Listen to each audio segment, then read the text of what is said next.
সবাই চুপ।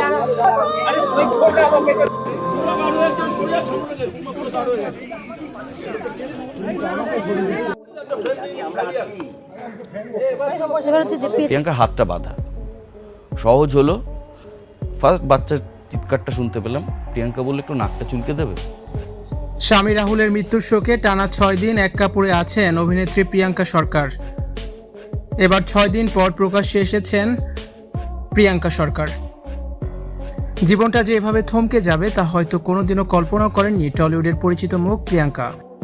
স্বামী রাহুল বন্দ্যোপাধ্যায়ের অকাল মৃত্যু তাকে ঠেলে দিয়েছে এক অতল বিষাদ সাগরে। দেখতে দেখতে 6টি দিন অতিবাহিত হয়ে গেল, কিন্তু প্রিয়াঙ্কার জীবনে যেন সময় থমকে আছে সেই অভিশপ্ত দিনটাতেই। শোকের কোনো ভাষা হয় না, আর সেই নীরব শোকেরই প্রতিচ্ছবি হয়ে উঠেছেন প্রিয়াঙ্কা সরকার। 6 দিন আগে যে সাদা পোশাকটি পরে তিনি রাহুলকে শেষ বিদায় দিয়েছেন, আজও সেই একই পোশাকে বসে আছেন প্রিয়াঙ্কা। আজও সেই একই পোশাকে দেখা গেছে প্রিয়াঙ্কাকে। পোশাক বদলানোর মানসিক শান্তিটুকুও যেন হারিয়ে ফেলেছেন প্রিয়াঙ্কা সরকার।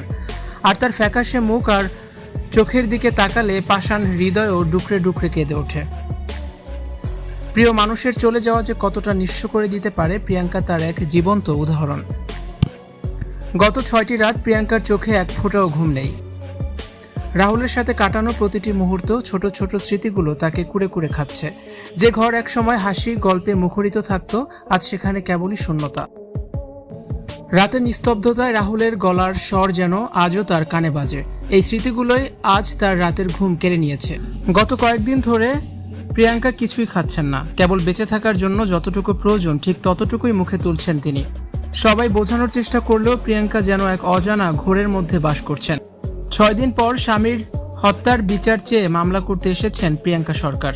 এ সময় তাকে বিধ্বস্ত রূপেই দেখা গিয়েছে।